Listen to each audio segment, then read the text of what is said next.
Hello, everybody. It's another Tuesday here on the channel. Thank you so much for joining me today for another episode of TAETRO Talks. Every Tuesday at 10 a.m. PST, 1 p.m. EST, we're here talking about things going on in the music world, music tech world. We're talking to people who make stuff like MIDI controller creators. We've had folks from Sensel, from Artifon on. We've also had other creators on, Sanjay C, Neon Vines, Laura Escade, many more, Rachel K. Collier. Really fantastic interviews we've had on this show, which if you haven't, you can go back and watch some of them because a lot of them are great. And then we also have shows like today, where it's a call-in show where you are all the guests on the show and you can call in and ask your questions around creativity, motivation, life as an artist, home studio music producer, questions you think that I can answer. Some of the less technical, more philosophical aspects of being a home studio music producer. And I would love to take your calls today. I would also love to have some first-time callers today. Don't be shy. It's not that serious. Nobody has to see you on video. It's literally just audio. And when you click the Zoom link in chat, it doesn't automatically put you onto a call or anything. It puts you into a waiting room. So even if you have like a little bit of jitters, don't worry too much about it. It's a good time. It's a very accepting community. I'm going to drop the Zoom link in the chat one more time. Of course, I'll also take questions from text chat, but I would love to take questions as calls too, so we can get into a conversation. We can get into a little bit of a flow. This show is brought to you by 343 Labs and 343 TV. It's a production of 343 TV, which is daily live streaming music production shows on youtube.com/343labs. There's shows every single day by Ableton certified trainers, producers and performers and DJs, artists that have long careers behind them and are now teaching as well as releasing tracks and as well as doing shows when they are actually possible. So make sure you tune into that every single day on youtube.com/343labs. Same time, different show every day. There's Ableton shows, there's techno shows, there's Abe Duque doing the news every Friday. It's so legit. It's dope. So make sure you check out those shows, youtube.com/343labs. If you're not opening it in a new tab right now and hitting subscribe, I don't know what you're doing. I see some of my friends in chat already, so what's going on? Let me scroll up to the top and see who's here. Some members in the chat too. I like to see 30523. Hi. Nice to see you. My dad's in the chat as well. Zen, the first member I see in chat. Zen is watching while working. Hey, awesome. Hope your workday is going well. Falguna is here. My mom is here. Hatali T, hey, what's up? I think I'm saying that right, but you correct me. Beats by Ted, hello. Beisha Rivera, second place winner of the Spitfire Audio TAETRO Labs competition. What's up, champion? Loic, another member, is here. Becky is here, truly the only one. Taylor Deemer, Clodian, Mono, oh boy, I can't say this name. Monorzo, am I saying it right? Help me out. Sepir, hello. I'm sorry if I get the names wrong. Deshawn, Paulina, Deb is here. What's up, Deb? Of course I remember giving you a shout out. Thomas says my setup is looking nice. Thank you, Thomas. Hi, what's up, Rev Sabes? I'm so glad you could join us. Rev, if you want to call in and chat, I would love to take your call. Samuel Messiah is here, of course. Ayo, Adrian Consta, Dylan T, Ayo. I like that Beisha just said E. I hope I didn't skip some names. Mark Mendoza, I hope I didn't miss you. Thank you all for being here. I'm so excited that you're all here. Y'all got to get into the waiting room. We're going to keep it a tight hour. What's up, JZ? Hey, I know that name. Get into the waiting room. Let's have a good chat. The title of the stream today, I liked to kind of be a little bit clickbaity or a little bit trolly. Andre Van Zark, hello. Oh, and make sure you hit the like button. Yes, thank you, Paulina, for reminding us. All right, I wanted to be a little bit trolly today with the title and say, there are no rules in music. And like, what does that even mean? You know what I'm saying? Because I'm getting a lot of people who are getting caught up in the rules. Oh, can I do this? Can I do that? Instead of just doing it. So a lot of people get like this frozen mentality where if they're not doing something the way they think is the right way, then they just don't do anything. When you got to realize that doing something in music, whether it's like, we talked about genres and influences on the members only live stream last week. And it came to a point where it's like, okay, if I create a track that's kind of similar to my influence, like, is that ripping it off? Can I actually release that? And it's like, yes, of course you can. Nobody is telling you can't. People draw from influences all the time. And where do you draw the line? How much of it has to be not from your influence? Like, it's all from your influence anyway. We don't create music in a vacuum. I don't know. That's weighing on my mind. So I'd love to hear your thoughts on that in the chat as we go along today. We do have our first caller, however, Mark Mendoza, about to bring you in. And as I pull in different callers, make sure that you, what am I trying to say? That you mute the stream because it will bleed in. Make sure you're listening from the Zoom. Make sure your mic is ready on the Zoom, etc., etc. I'm going to pause the music and let's bring Mark in.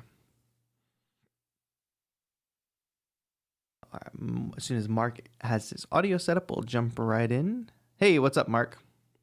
Oh, hello. Oh my gosh. Welcome to the show. How are you? I'm pretty good. I didn't think I'd be the first one. Oh, yeah. So, Pulled you right in here, right away, right off the bat. I hope you're ready. Where are you calling in from? I'm from Toronto, Canada. Toronto, Canada. It must be cold there. Oh yeah. Oh yeah. All right. Well, hey, what's going on? What's your home music production life like? How long you been doing it? What's your DAW of choice? What you got going on for your setup? Talk to me about it. So I've been doing this for like maybe like 8 years, but I've kind of like took a long journey to find my sound, and it's still evolving to this day. For sure. Always. But I do find that it's pretty much like uh yeah, I get into ruts about, my sound and everything, but my setup here, it's the iMac. I have KRK Rocket 6s. I have the MK32 from Complete. Nice. I also have a machine studio. I don't really use it that much, but I should probably start doing it Yeah. just because there's just so much time here. So you're a I'm native also instruments kind of guy. kind of. I feel like I go back, like when I open up Ableton, I'll revert to like using samples in the browser instead of trying to use machine. Sure. I wonder why is that? It feels like too much friction with machine. Yeah, I kind of feel like why would I have to settle for using something else when I guess Ableton drum rack works just fine. yeah, exactly. Yeah, for sure. I feel that. I feel actually the same way. That's super cool. I totally get it because Machina feels like it should be like this nice, unless I'm using Machina on its own and basically like outside of Ableton, I would almost always just rather use the Ableton drum rack, and work with samples that way or in simpler or whatever. Yeah, just working just inside the software instead of having something else open. Yeah. And just streamline everything nice. I feel that. Did you have a question today? Not really. Just wanted to call and check in. Yeah, I didn't think I'd be the first one, so I didn't really have anything in mind. I just let's dive deeper into something that you said, if you don't mind, because I think it's important. Of like, you talked about getting into ruts, about finding your sound. Do you want to talk a little bit more about that? Because I bet a lot of people can relate to that for sure. Yeah, so I guess like what I do is R&B, but it's pretty much like the R&B of today, where it's mostly like trap drums and Sure. stuff like that. But it's gotten to the point where I had a job in Toronto as a Beats headphone rep, so I'd meet so many people Cool. doing music, and like the people at the Best Buy, they'd all do music, and so they'd show me all their music and everything, and it came to a point where it just wouldn't like phase me. Like I wasn't excited to hear it. Right. I didn't want to be like rude, but it was just like, You got bored. yeah, it sounds like I've heard it before. Yeah. And so I was listening to my stuff, and I'm like, this, like it has to change if if I kind of want to, I If guess. you want to progress, if you want to grow, if you want to evolve your sound, right? Yeah, exactly, Like, and it's exactly. totally not a knock to producers who make any kind of music, but it's like for us as individual artists who make stuff, like it can get a little bit like you find a sound and you feel really good about it. And for a bit, you start making with it. You start making that kind of sound and you're in that world. And then eventually, maybe you grow out of it, or maybe it gets a little like you want to try something else and you'll come back to it. Like, I feel the same way all the time. Like, I have a certain style of beat making that I'm slowly kind of gravitating away from just because I'm craving doing something new, you know? Yeah, and I think that kind of just what makes an artist, or a producer, just trying to explore every facet of sound that they possibly can. Totally. Do you ever do like experiments when you go like far outside of your comfort zone and you kind of just try a genre you never tried before? Not really, and I think that's something I should do because it's kind of like when I open up Serum or something, I'll immediately go right to the presets. But I always think in the back of my head, I think it would be a good opportunity to try sound design, to try just coming up with something like that's Totally. my own, instead Yeah. of having to search for just a bunch of sample packs on Splice that have presets, right? It'd be better to like to emulate what I hear in my head, way more easier to just do it instead of just trying to look for a solution. Because I think that's what kind of creates beat block for me. Right. And I think that's what I've discovered just right now, just talking about it. And maybe part of that process is also like if you want to dive deeper into synthesis, like that's activating a different part of your brain, you know, like that's giving, like you talk about being like a little bit bored, wanting to branch out, do something new. But like if synthesis is activating this new challenge and this new, it actually serves some creative utility, right? Because it's like you said, if you want to make a sound, you'd rather just like know the recipe in your head and go grab the ingredients and go make it rather than go search for that particular item, you know? Yeah. So like I think that's good. I talk about this a lot, but it's like breaking up your creative process. It doesn't have to be you sit down and make a piece of music. It could be you sit down and you do some sampling. You sit down, you do some synthesis. You collect different presets that you know you like. Like people get caught up in like every time you sit down, you have to make something, but their creative process, especially in music, has so many different facets, so many different aspects that you can focus on. It doesn't all have to be about making a new piece every time. Yeah, I think that's something, just break it up into even smaller chunks. That way it's more kind of manageable to digest, For which sure. is totally true. Yeah. Well, Mark, thanks for calling in. This was a good call. I think people can probably all relate and probably will discuss in the chat for sure. Yeah, Was this man, your no problem. first time calling in? Have we spoken before? Nah, it's first time calling. Yeah, first. Amazing. Congratulations. Thank you for calling in the first time. Yeah, thank you. Awesome. I appreciate it. Hope you will call in on a future show as well. I appreciate it, Mark. Have a good one. For sure, man. You too. So that's great. A first timer. Who else will be a first timer today is my question. Who will call in for the first time? Will my chat box work today? Let's see if this refreshes. Hey, Rev Sabes, thank you so much for the super chat. I really appreciate it. Rev Sabes says, appreciate you, bro. Enjoy a choice of drink of choice on me. Thank you, Rev. I really appreciate that. We're going to keep going deeper into the calls. I see a lot of good conversation going on. Peace out, Falguna. Thank you for joining us. Ben C, you didn't miss much, but Ben, if you would like to call in, feel free to use the Zoom link that Nightbot is posting. It says to call into today's show. Click this link.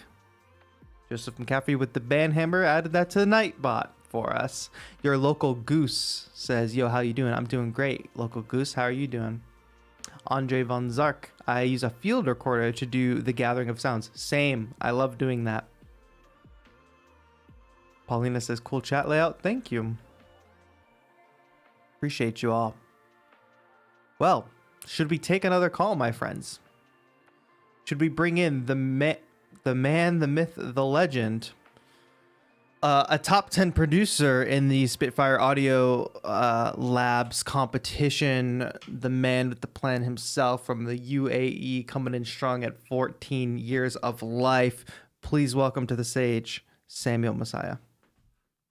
Hello, this is my segment, Samuel Says.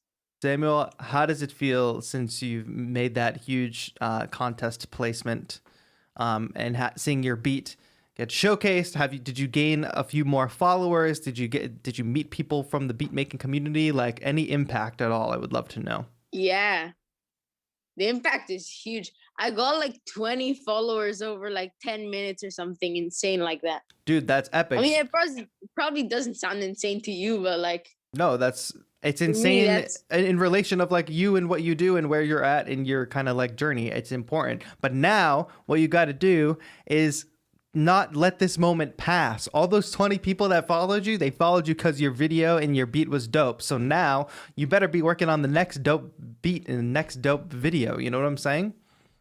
sure. Sure. You don't sound convinced, Samuel. I'm still working on stuff, and like I'm discovering vocal layering and like Oh. all that big field. But dude, just document your process. Like you've got a little bit of an audience now, a few people that follow you for your music, you know, like even if it's just like simpler stuff. It doesn't all have to be this big extravagant beat video. It was that for the contest, but for this, could just be like post a story now and then, or like post a like reel of you talking about like vocal layering and then you show it off, you know? Be creative, show your process, activate your audience, because then when you go to put out music, they'll show up for that. That's what it's all about. Yes, agreed. What do we got Bring going me on? in a little early today. I did bring you in a little early. Yes. Well, I feel like I try to save your segment towards the end sometimes. So I feel like let's bring you up early in the day. I think you have a lot of fans in the chat. We need like Joseph emotes, and then we need Samuel emotes as well. We need like the Samuel Says emote. Sure, can add that sometime. Either ways, let's get into the questions. Oh, sure. Let's get into it. So since I bought Live 11, I've been so overwhelmed with the amount of tracks I can add, because like before I only had 8 tracks and I had to make the most out of those 8 tracks. Yep. Now I'm like discovering textures and like layering, just a lot of layering. Absolutely. And I heard somewhere, I don't remember where, but I heard that at one point, like you have to stop layering. Like it's too much. Yeah, for sure. No, totally right. How do you know when to stop? You're like a kid in a candy store now. It's like there's so many options and you can add so much. And in a lot of ways, your 8 tracks that you previously had, your limitation was like making you think more critically about the layers that you do add. Every layer had to have a purpose. Now, when you have limitless layers, that doesn't change. Every layer you add has to have a purpose, whether it's like, I've got a melody, but I really want to double that melody with this different sound so it has this different texture. Or whether it's like, I have a bass line, so now I really don't need this other bass line. You know what I'm saying? It's all of those things. So it's about making sure that every single layer, every single instrument, every single part has a purpose. And then you can go through and be subtractive. I'd encourage you to go crazy at the beginning of making a track, but then be subtractive. Take some of your layers, maybe mute some. Do you miss it when it's muted? Was it adding something to the track, or is it something that actually doesn't have a place? Or is it something that like this combination of layers makes a lot of sense, but then take away some of those and make their own section with this combination of layers, and then that makes sense, but combining them doesn't, you know? So it's being subtractive, going back and making sure every single layer has a purpose. If you take it away, do you miss it? Did it even serve a purpose? Take it out if it did not. And then also like just being smart about how you arrange all the layers. Certain layers work well together, certain layers do not. Can they form their own sections where certain things come out, you know? Sure, good advice. Okay, next question. When should I update my Mac OS? Because like I haven't updated yet. Like, Never. I don't know when to update because I've heard some bad stuff about some plugins not working. What are you running, Catalina? Yeah. Dude, same. I would honestly, unless some giant press release comes out and says, okay, all clear, everybody, update to Big Sur now, just don't.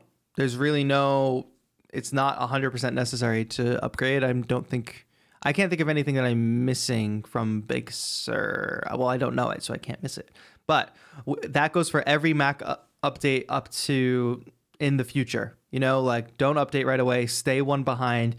Usually when the next one comes out, so whatever comes after Big Sur, then it'll be safe to upgrade to Big Sur because all the developers will have caught up. So that's usually when it seems to be like, okay, Rev Sabe says, I'm on Big Sur. Seems okay to me, thankfully. That's good. I just have no interest in having any kind of issues. My laptop is working fine now. I don't need to upgrade. So just keep an eye out for the big press releases. Look at the major brands and see what comes out. But I stay one behind all the time, at all times. Okay. I had another facepalm moment a few days ago. Tell me I about it. discovered there's something called a user library. Yes, bro. Yeah, have you even been paying attention to my live streams? Like I pull from the user library like almost exclusively. Yeah, I used to save my stuff in like an external file on my desktop. Well, that's fine too, because you can add that folder to the Live's browser. Yeah, well, that's what I did before. Oh, got it. So yeah, instead you could now just put it in the user library, especially for devices Yeah, it's and more stuff. convenient. It's way more convenient for sure. Tu Wang, thank you for the super chat. Question. Yes. Oh, sorry. Another question. Go for it. Why is everyone like into Vital these days?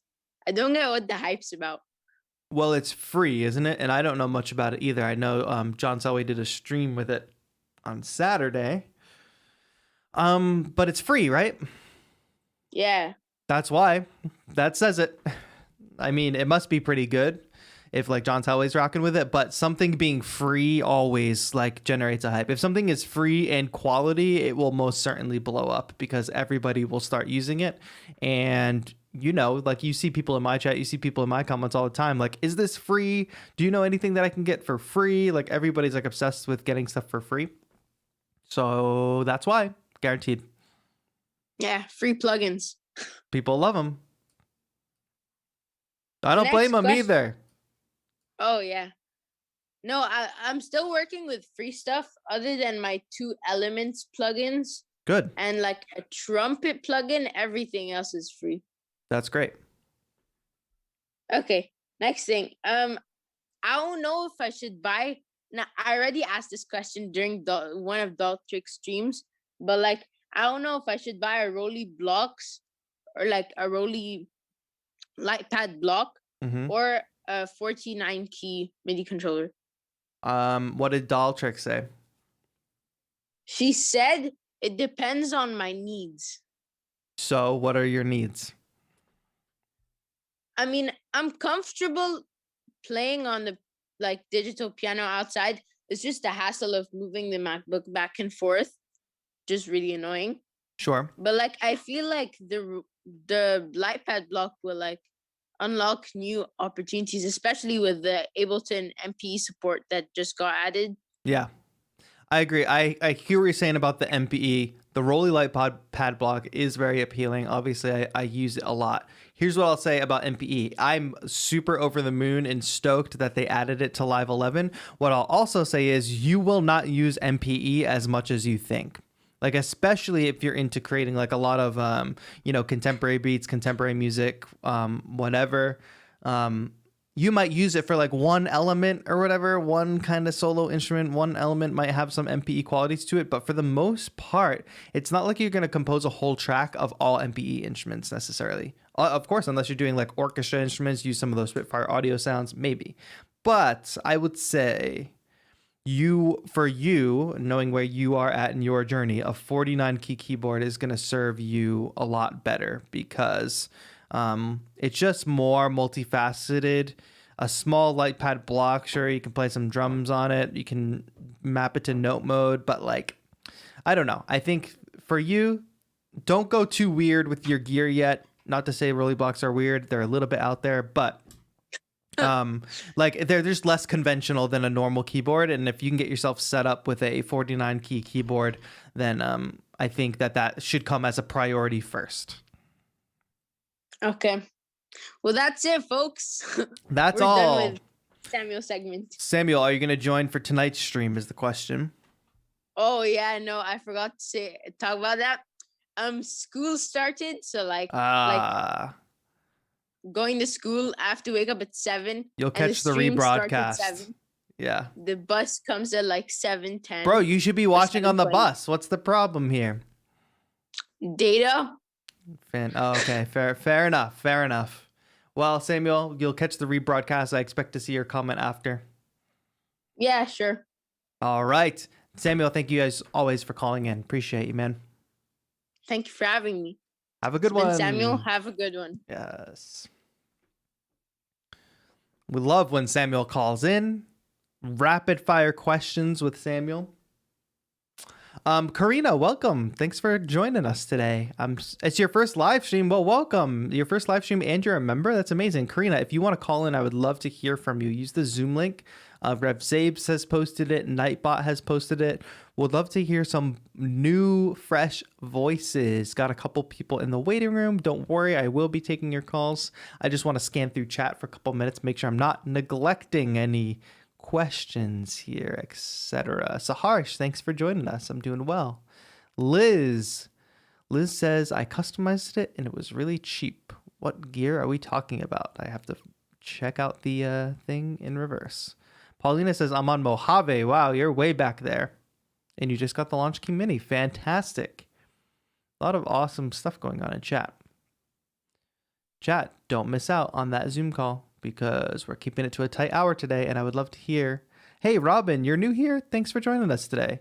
If you don't know, today is a call-in show where folks from the community can call in via Zoom and chat, ask creative questions about being a home studio music producer, creativity, motivational stuff, etc. It's a really fun show. Sometimes we do interviews on this show as well. I talked with this a little bit about Samuel, but I'm streaming again later tonight, 7 p.m. PST. It should be a fun stream going over all the music that I made in the month of February. So opening up every single project, going to take your guys' feedback, comments. We can dive deeper into them, look at the process, take questions, etc. It's going to be great. Liz says, you're amazing. I'm a follower from Argentina. Thank you so much, Liz. I appreciate you. Emma also says, this is your first live stream too. Thank you, Emma. And you're also from Argentina? 2 people in a row. That's great. Interesting. The best BPM is your go-to. My current live set is defaulted to 170 at the moment, but that's super subjective. Hey, let's bring in Timothy. I've spoken to Timothy before, I think. Hey, and I even hear myself. Hey, what's going on, man? How are you? Hey, what's up, TAETRO? How are you doing? I'm chilling. We spoke before, right? Yeah. Great to talk to you again. Remind me what we spoke about. I think I know, but I don't want to be wrong. Yeah, I was the dude making the VR MIDI VR, yes, I knew it. Yes. Tell me what's going on. Tell me more about it. How is like development going, et cetera, et cetera. Yeah, it's going well. We're currently beta testing it right now on the Oculus store. So I just got it out to probably like 3 or 4 beta testers, but been getting good feedback and fixing errors people are having. So thank you. But yeah, just enjoying that stuff. That's fantastic. Well, thanks so much for how's stuff going for you. Colin, things are going great. It's been a super busy time over here on the channel. I can't complain. There's a nice little community forming around these live streams, you know? So heck yeah, the live streams are so dope. Whenever I'm like missing one, I'm like, oh dang it, I wish I had like been there to see that. So sometimes I go back a little bit on a few of them. That's great. I'm glad people do that. I hope more people do that because there's a lot of gems in like the creative process. And yeah, I just think it's a good time. It's a better way to connect. Like if I shoot a tutorial, if I film a tutorial, I explain something, I can't do a back and forth. I can't dive a little bit deeper onto people's questions and it just doesn't work. But if I do a live stream, people are like asking questions in real time and I can really connect with like a community. So that's what I like about it. Heck yeah, it's such a cool opportunity just to get to speak with you and I don't know, pick your brain about things just after like seeing all the stuff you create. So super cool. Awesome. Well, thanks. What do you want to talk about today? Yeah, so I had a question about Ableton 11. Sure. So I haven't used it extensively. I've just I had the beta for a little bit. But yeah, I was wondering your thoughts on the MPE stuff. I know you guys touched on MPE a second ago a little bit, but I wanted to know what you thought about the way Ableton sort of did MPE stuff.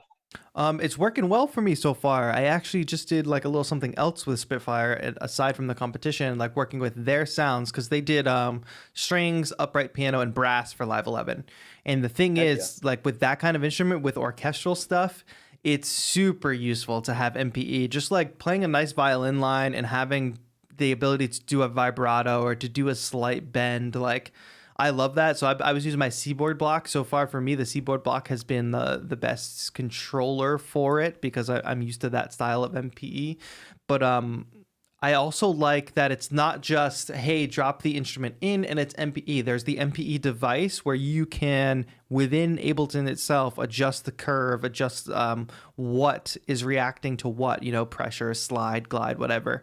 I think that's a really good implementation because it can be a little crazy. Like sometimes if I just throw the C-board block down, start rocking with a MPE instrument, it just like it's picking up every little nuance, and that's not something I want. So to be able to go and fine tune it and adjust it, I think it's really cool. But like I said with Samuel, like MPE is fun, but like, and yes, I'm super glad Ableton has it, but it's not something I use in every single session. You know, I use it for very specific, instances. You know. Heck yeah, awesome. Yeah, I remember like back in the day before, Ableton like had MPE, I was like doing a few MPE things where you made like multiple MIDI tracks, and it was just like, oh, it's a nightmare. Crazy to like, impossible to handle, and especially for live stuff, like no way can you like get all the settings right for everything and jump around.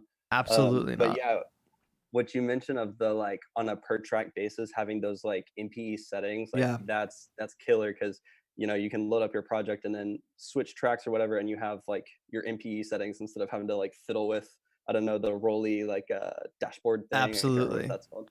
Yeah, totally. Like I would, in previous versions of Live, like I would not even set up that whole 16 track situation. I would just use like Equator standalone or something, you know, like I would just avoid it at all costs. It's a nightmare. But now the possibilities are endless.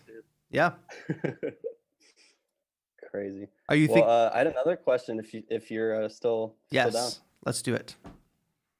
Heck yeah. So this is very like abstract question, but like in what scenario do you feel like you create music best? So maybe that's an environment, maybe that's like the software, the controller, but like what like scenario makes you feel like you've, I don't know, been most effective creatively? Very broad. That's so broad. Well, software wise, obviously Ableton Live, because I've used other things besides Ableton Live, but for some reason Ableton Live clicked in my head, and it is that workflow of session view is my sketch pad, and then arrangement view is where I go to finish the track. So that workflow, I guess that's a like virtual environment, like that type of workflow really, really works for me. It makes me the most comfortable. Like just make ideas and then figure out how to put the ideas together later. Really like that. Yeah, that's what I love about Ableton. Like that, the session view is just crazy, especially with push, being able to like loop stuff. Totally. Easy. Yeah, and that's just like a flow. Like I end up in this flow state and doing that. In terms of like physical environment, it's so weird. I've almost made it so that I think I base my whole thing around where I am doesn't matter. Like the tech that I use is not limited by the space that I'm in, you know? Like, I love portable MIDI controllers. I love... if it's Bluetooth, even better, because then it's wireless. I use a laptop. I don't use a big desktop. So like I create on my couch, I create in my bed, I create here at my desk, I create in my kitchen, I create in the van when we did a road trip. Like, heck yeah. So I think that that's important, but I also think that making my space, no matter where, like I pay attention to, I don't want to say like interior design because I think that that's a little too elevated as to what I do, but like it's like having this like studio vibe with like cool neon lights and surrounded by things that inspire me and like, dude, I love your lighting. vibe. It's like so cool. Yeah, and like that like is very visually cool. Like I am thinking about it as like, okay, I'm a YouTuber, I'm a streamer, whatever. I want it to look cool, but I'm also thinking about, do I want to walk into my studio and do I feel inspired when I walk into my studio, and do I feel inspired to create? But it's the same thing for like my bedroom. Like my bedroom doesn't look like this with all crazy and neon, but it's like clean and all white and like kind of just like more soft than in here. And like same with the living room. We have things around in the living room, plants, a nice comfortable couch, a nice like things on the shelves that like bring us joy, you know? So yeah. It's that. It's like paying close attention to your space and making sure you're in an inspiring space, and then having tech that allows you to create no matter where you are. I've always felt a little bit nomadic, and I think that is like my a lot of people get super into hardware, big synths, drum machines, whatever. And sure, I love that stuff. You won't really see me use a lot of that big stuff because it's like I don't want to be tied to a certain place. Even being tied to a wall outlet feels limiting to me. Yeah. you Totally. know? So like the tech wise, it's built around, can go anywhere, can do anything, but the spaces that I'm in constantly, or the spaces that I go to, say if I'm in the van, I want my environment to always be somewhat inspiring, you know? Heck yeah. Heck yeah. That's what it's all about for me.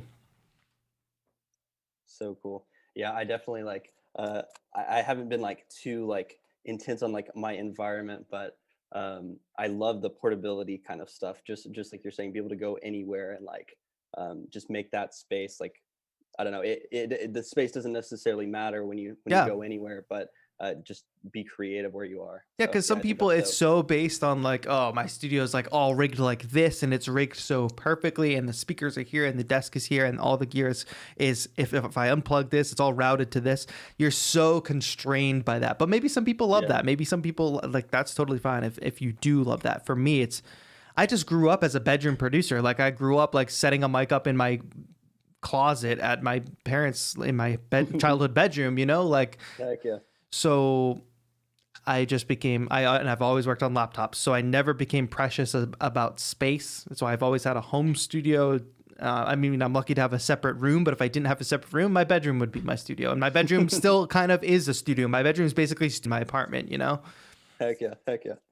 Yeah, I think it's important. Environment is definitely important. Being able to go anywhere, you just taking away all friction. Can you create anywhere? If you just had your laptop, could you go make something dope?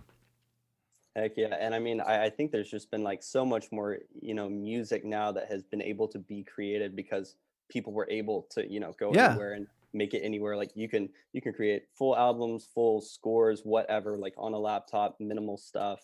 And I think that's super dope. And I love seeing that like through your creativity, that's sort of something that like you're putting out into the world. Like, hey guys, like, look, you can create amazing stuff with very minimal setup. And Yeah. I think that's dope. And I used to like work with kids that not everybody had like a laptop or whatever, but like we spent a lot of time focusing on iOS, iPad, your phone, like the fact that you have GarageBand. Yeah. Like I used to show kids like this video of, you know, Steve Lacy from the internet, like of him producing a track like on his phone with GarageBand. I'm like, there's no reason that everybody in the world with an iPhone can't do this. Like it's so like accessibility matters, and some of the best art comes from some of the most like limited artists, the artists that have the least amount of gear. And I know my channel is really focused on like buy this gear or buy that gear or buy this gear or this MIDI controller or that MIDI controller, but that's just supposed to be informational. Like it doesn't matter. Like it doesn't matter. Just pick one. And I still get comments about, oh, I'm confused still. Which one should I buy? It's like it matters so much more that you just buy one, that you just either flip a coin or go on your instinct, or you're like, I like that one because it's red. Like it doesn't matter. Just go and start making stuff. Like the gear doesn't matter.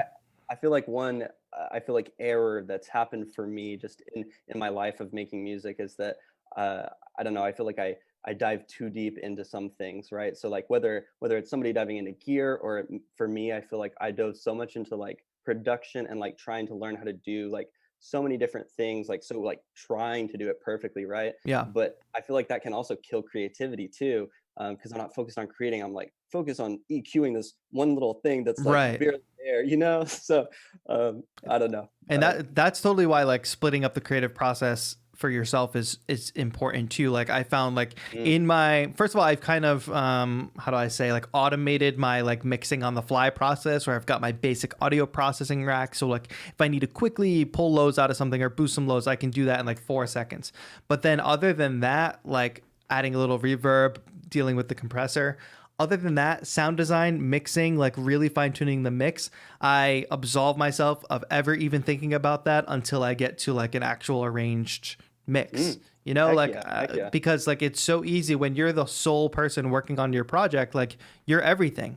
You are the writer, you're the composer, you're the mix engineer, you're the mastering engineer, and it can be really easy to try to do all those things at once. But if you split yourself up and you were 4 different people, you would just compose the track, then you would just arrange the track, then you would pass it to the person who's going to mix it, and you know, so you have to split up responsibilities as if you're 4 or 5 different people, for sure. Yeah. That's really smart. I guess it like helps preserve the flow of one of those responsibilities. So if it's creativity, you know, you're preserving the flow of that by focusing on that, not Yes. on sound design. Yeah, and accepting like, okay, this sounds not perfectly mixed right now, but that's okay. I'm not with it right now. I will deal with it later. I'm not ignoring it. I'm not forgetting about it. I'm going to do it later, you know? Heck yeah. Heck yeah. Wise words. Thanks, Tim, for calling in. I know I said we would connect over Instagram, but then I like launched this competition where people were like tagging me on Instagram. So like my DMs just got like destroyed. So no worries at all. No worries at all. I really appreciate your advice last time too. That literally, like, it was actually very influential for me. And that moment, like, it influenced a lot of the decisions I've made after. So thank you for that. I really appreciate it. That's great to hear. And I want to hear more about the project as it progresses and as you're doing your beta testing. So like, please keep me informed and like keep calling in and keep writing, because I want to hear more about it. Heck yeah, we'll do. Well, thank you for having me on the call, and thanks for your awesome community. Thank you so much, Tim. Have a good one. You too. All right, my friends, the waiting room has filled up quite a bit during that last call, so I guess you all enjoyed it. But hey, I saw that we just don't spam tongue on, but I appreciate you. Like, if I'm on a call with somebody, I'm not gonna like yell yo, but like yo. How's that? I know your messages got deleted because spam. Just don't spam the chat, but I will give you what you want because I think it's funny. Dana Scott, thank you. Dana Scott, how do I know that name? Scott. Interesting. All right. Well, there's a bunch of people in this waiting room. I'm just going to roll through these calls. I appreciate you all. Let's keep going. Rev Sabes, let's get you in here.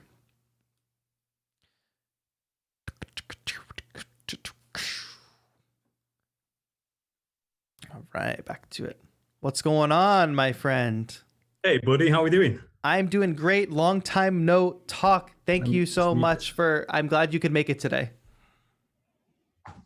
Hang on 1 second. Apologies. No I'm just using my laptop on here and can you hear me? Are you okay? Hear you loud and clear.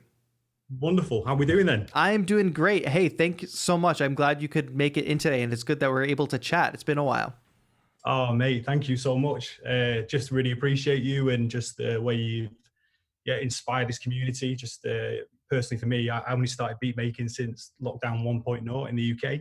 Mm-hmm. And you've been a massive influence in terms of that's fantastic. Your style, just the way you do it. I love it, man. So I appreciate you. Amazing. Well, thanks. That's great to hear. I know a lot of people, like, for lockdown just got into making music and picked it up as a hobby. It's the perfect at-home hobby. It was like basically created by home studio music producers, you know, so it's really the perfect time, like, to pick up music production, like, and at home. And I think people are starting to really realize, like, the idea of like, oh, you can make this stuff at home with limited gear. Like, that's really hitting the masses because we are all stuck at home, you know? Totally. Yeah. Well, so I've got a question for you, if that's okay. Take it away.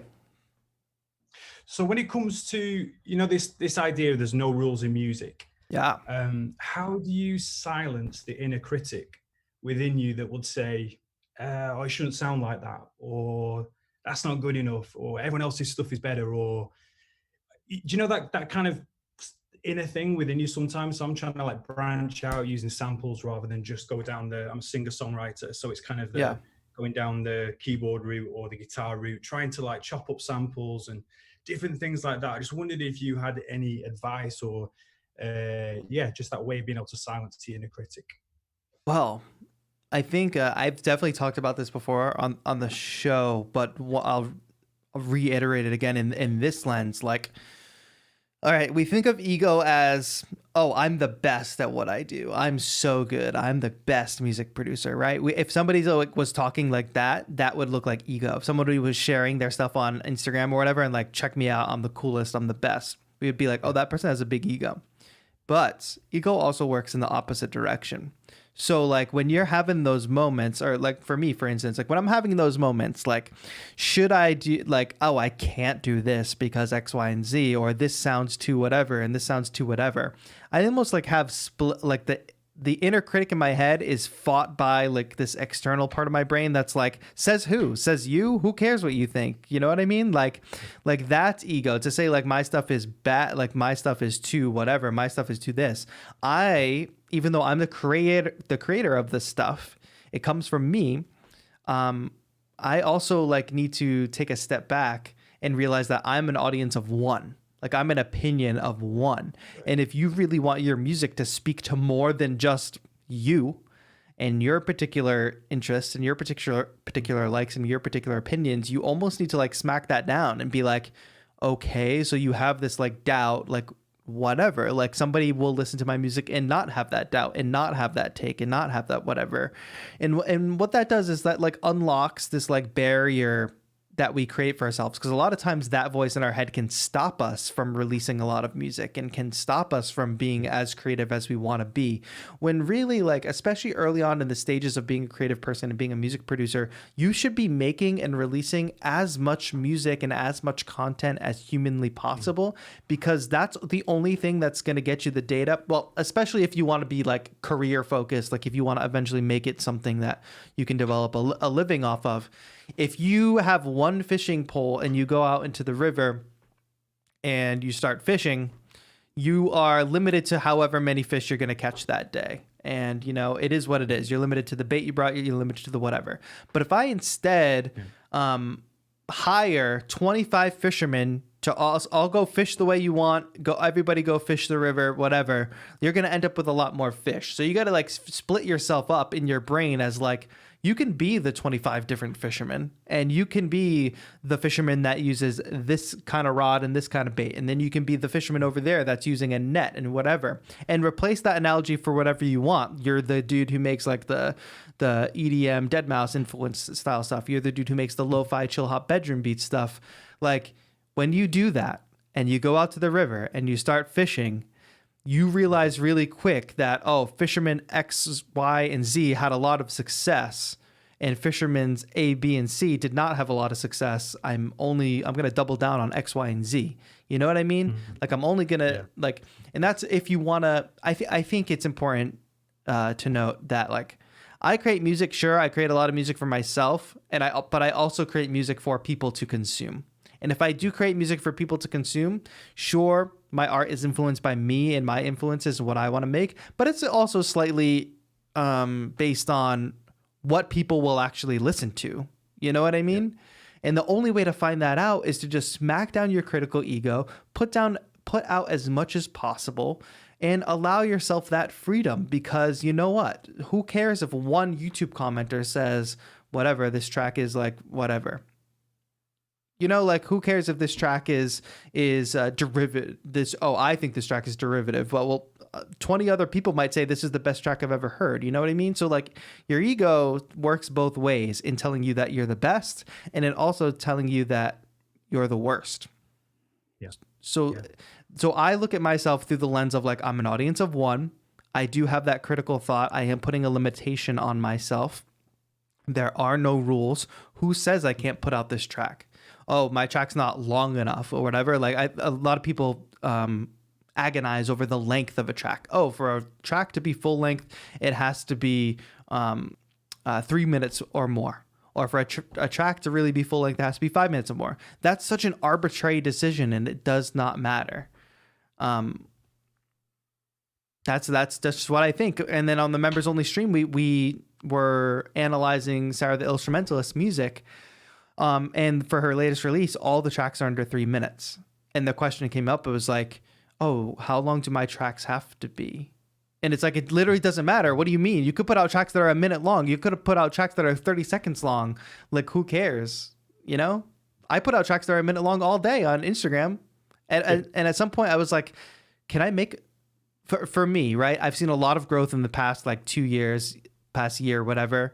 The unlock for me was, I can make tracks that are 1 minute long and release them on Instagram and make videos for them. And then I can take those same videos that I made for Instagram and I can put them on my YouTube channel. And not a single person has complained that I'm putting the beats that I put out on Instagram also on my YouTube. Like that was a limitation I set for myself.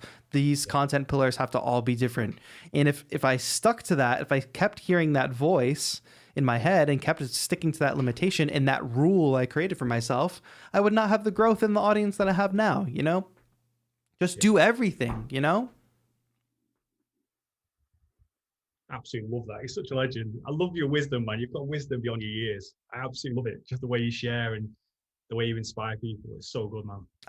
I appreciate that, man. I appreciate your support and always being around and being in such a big part of the community. I think that a lot of people don't go off what they see. A lot of people just go off these kind of internal like rules and limitations they create with themselves. So I appreciate the question. It's something that we all suffer with. And as soon as you realize like, you can just do whatever you want, literally do whatever you want and see what works and make changes based on what doesn't work. Sure. Or like, here's the biggest thing. If you do something and it makes you happy, just keep doing it. And who cares about anything else? If you do something and your happiness is, maybe in relation to like how many people you reach or like how many people will actually hear your music or what type of impact you're having, be a little bit more critical and try lots of things, see what works, double down on what works, and just don't keep doing what doesn't work. You know, like it's all about just making sure you have a North Star and making sure you're moving towards that North Star at all times. Yeah, so good. And I've literally got Scoot in a minute anyway, because I'm going to be watching football or soccer, as Awesome. you call it, with my son. Nice. So apologies to have to run off. But one question I'd love to ask in terms of, and it doesn't have to be answered now, but how can we help you in terms of, if there are no rules in music, how can we help you to keep breaking the rules, to keep maneuvering the rules? How can we help you in terms of, as an artist, as a community, as it were, to continue to keep going, to continue to push after the goals that you have as well? Because we want to be able to give back to you as much as you give back to us. And so that's why, you know, people keep showing up. That's why we keep being on as part of it, because not only what we can get, but what we can give to one another as a community, but to you. So we want to see you absolutely firing on full cylinders. We want to see you, you know, really sort of breaking in to new sort of territory. So I'd love to, if there's any ways that we could help you, please do let us know, because I know that would be on that. And I know the stuff like signing up and getting on Discord and being a member. But if there's anything else that we can really support you in, please do let us know, because I know that we've got you back, and many of us will be there for you. So, dude, saying just the dollars. Yeah, that's so funny. And it's actually like the total like opposite. Like obviously I appreciate everybody that becomes a member, and like that is the deepest way to join the community, because what I'm hyper focused on is like, so I recently just hit 131,000 subscribers, which is crazy. But like, as much as that number keeps growing and as much as that number sounds like a lot, I want to find out who are the 1,000 of those people. Like everybody who's in this chat right now that shows up to all the live streams, shows up to whatever. I want to know, who are those 1,000 people that will show up to everything that I do? Like who are you all? Who are the diehard people? And it's funny, like it's great that this is a conversation around rules, because it's not just in music, it's in YouTube too. So I see a lot of like of my peers in the space like do very specific kinds of content, and maybe that's like fun for them, and maybe that makes them happy, and they see a lot of growth. Like you see a lot of my peers in the space that get tons more views than I do, tons more views, ton more subscribers, right? And that's because like their content appeals to this broader audience that works well with the algorithm, and people click more on their videos because they act a certain way in their videos, or they act a whatever way. But what my promise to you is, I'm always going to act like my authentic self. I'm going to create content that I care about and that I think serves you as the audience. So what I need, like if you all really, really want to support and want to see me continue to do that, just show up to every video, watch it all the way through, leave a comment, leave a like, tell the algorithm that this is content worth seeing, or else you're just going to see a lot of like that, you're just going to see a lot of that stereotypical YouTuber content. And I'm just not interested in hiring 4 producers on Fiverr to finish my track.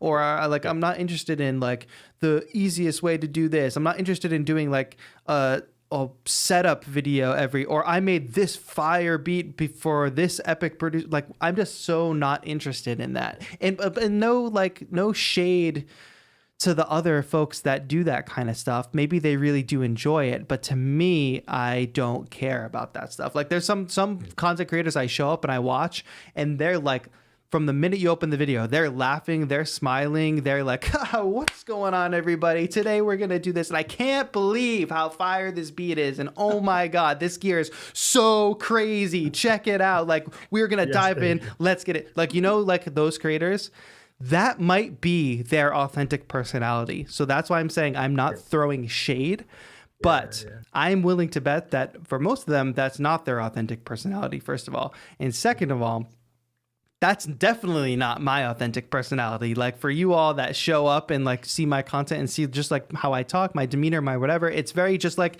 it's how it is, you know, and this is me. And I don't want to act that way because that's what the YouTube algorithm favors. So we can all beat that, and you can all help me beat that by just showing up to everything, liking, watch time matters, watching through the whole video, clicking on a video like as soon as you see it, the click through rate or whatever, that really matters. And all that just helps snowball so more people see the content, more people consume all that stuff. I appreciate that. That's a really great question. Thank you for asking that. Oh, mate, no problem. I'm sorry for taking so much time as well. No worries at all. I've got to scoot with my son, but thank you so much. It's great to be part of the community. Thank you. Big shout out to the community. So I'll just love learning from you all, and especially on the Discord. There's just so much I've learned from people, not only just in music, but just in life as well. And so I appreciate that. And thanks for being a great host. And we'll continue to cheer you on, continue to help you push boundaries. And yeah, believe there's so much more for you to come. So that's why we go after it. So bless you, bro. Thank you, man. I appreciate it. Enjoy the game. Give a shout to the sun for me too. Thank you. Come on, Blackpool. That's what you need to say. Come on, Blackpool. I don't know what that means, but yes. See you later, bro. See you, man. Thanks so much. Great call. Listen, we have a few people in the waiting room. I want to keep taking calls because I want to get through them. I said I was going to do a tight hour, but I will make sure. There are 3 people in the waiting room currently. We got Robin, Falguna, and your local Goose. And that is the order I'm going to take the calls in. Thank you with peace and love. Calls are closed for the moment. So let's continue on. Let's keep rolling through these calls. Go Blackpool. Hi, Robin. How's it going? Hey. Hello. Hi. Good to hear from you. Where are you calling in from? I'm calling from New York. From New York. You sound a little far away. Is there any way you can get a little closer to your mic? Oh, yeah, I'll turn up the gain. Is this any better? Slightly, yes. Calling from New York. Well, welcome to the show. Thank you for calling in. What's your question today? All right, I was wondering about like workflow and stuff. So I've been trying to finish a song every week. This is the first week I'm doing it, and I'm hoping that it does something. Good. But I currently have 2 days left before this like self-imposed goal is done, and I'm about 2/3 done. And you know, I have school and everything. Totally. And I'm just wondering how to like fit more work into a smaller period of time with like music and stuff. Absolutely. I think it's a couple things that I think of. First of all, make sure you're setting an achievable goal, because it might be the case that you need a week and a half. Like a week is such an arbitrary thing, right? 7 days, whatever. I know that fits nicely on our calendars and in our brains as like a week is a week because it's a cycle. But there's nothing wrong with maybe you need 8 days to finish a track because of the flow of your week. Maybe you need 10 days to finish a track. So like be mindful of like the achievableness of that goal. But hey, shout out to you for like setting a limitation on yourself. Okay, a week I'm going to finish, because that's the flip side to it. I think with goals like these, I mean, you can literally do whatever you want. That's the thing. You're setting parameters for yourself. But if you did set that goal of 1 week, a lot of times what happens with setting goals like that is we do move the goalpost. And I do think if you're going to continue to do that going forward, you should figure out what a comfortable, achievable goalpost is, because that's what's going to keep you going with it. If it's miserable, if doing it in 7 days is miserable, you're not going to keep up with that. However, with this first 7 days, if you only have 2 days left, what you need to do, if you're not going to move the goalpost and you're going to stick to the 7 days, is finish. Like whatever you can get done at the end of that 7 days, it's done. Doesn't matter if you think it needs 3 more mix checks. Doesn't matter if you think you needed to tweak this synth to whatever. Doesn't matter if there's one final thing you wish you had done. If at the end of the 7 days, whatever you have done, the best you could have done in those 7 days, call it done and just be done. And then for the next 7 days, move on to the next one. Because what's ultimately going to happen is you can spend an infinite amount of time on a track. You could, if I told you you had 30 days to make a track, you would get to day 28, 29 and still have stuff that you feel like you couldn't get done, because that's just what we do as humans. We're given a timeline, we're given a limitation. I know for me, and I think this is true for a lot of creators, I'm like number one procrastinator. So it doesn't matter if you give me 7 days to do something, doesn't matter if you give me 30 days to do something, I'm going to do it in the last day before it's due. I'm going to do it in the last 2 days before it's due. That's just how I work. But like a lot of humans work like that, and we'll take all the time that we are given to work on something. So you finish the track in the 7 days, no matter what state it's in. What's finished is finished, and that's what you could achieve in those 7 days.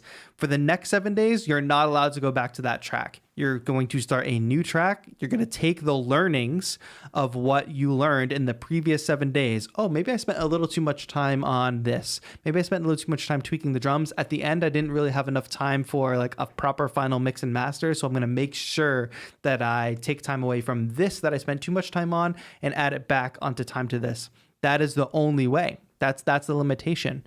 And the challenge you're giving yourself of doing a track in 7 days is very similar to the Beattober challenge that a lot of us took part in October, in doing a beat video every single day. A beat video can look like a lot of things, but in my approach to that, the beat video had to be something I could make every single day.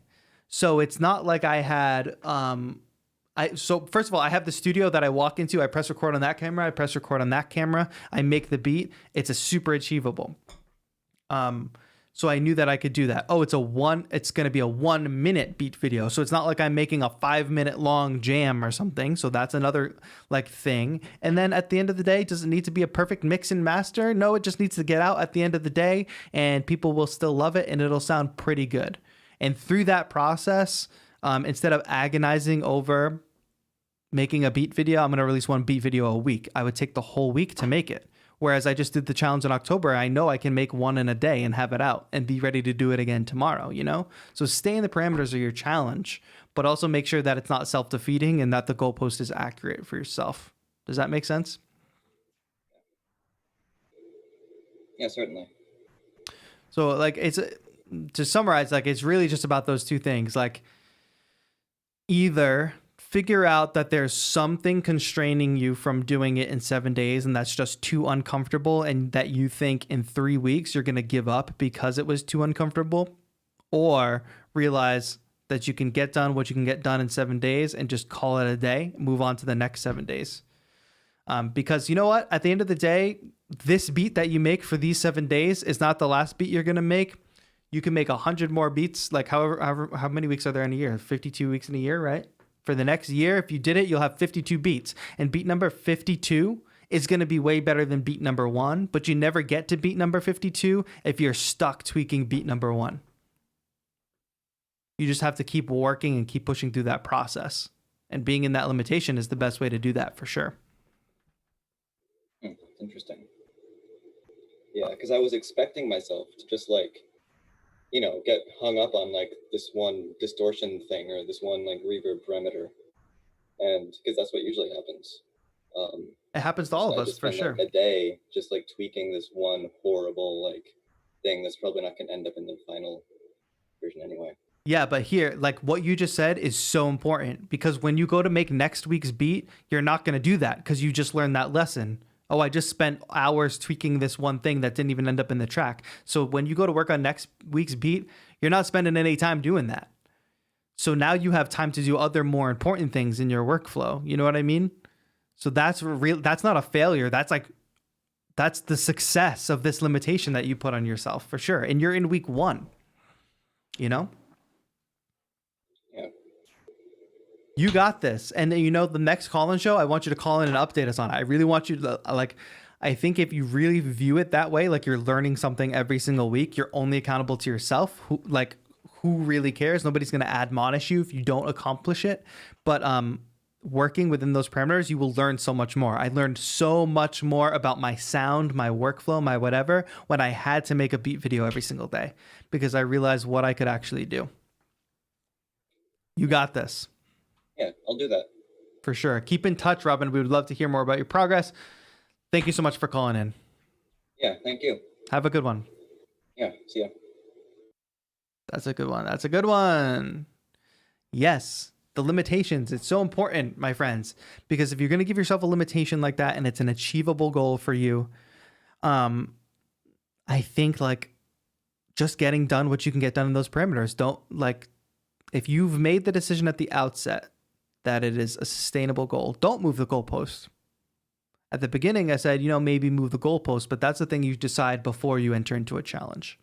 Once you enter into the challenge, stick to it. Just get done what you get done. Is the thing you do in 7 days going to be as good as the thing you could have done in 30 days? Probably, because you'll just take as much time as you need. In the level of, what am I trying to say? The things people notice that are different about a track after you worked on it for 7 days versus after you worked on it for 30 days, not a lot. Safia, you're correct. You're my friends. Y'all are great. I see a lot of happening in the chat, so I'm sorry. I'm kind of, I might be neglecting a little bit. Monica, you followed me on Clubhouse. Thank you. Monica, I don't remember the stream of you becoming a member, but thanks so much for becoming a member. I wonder if you became a member off stream. All right, Falguna is up. Arturo, have I said hello to you yet today? Hello, Arturo. Have I said hello to you yet? Hi, Falguna. Welcome. Hey, what's up? Hi. How are you? I'm glad you were able to call in. Thanks so much. Yeah, good to talk to you.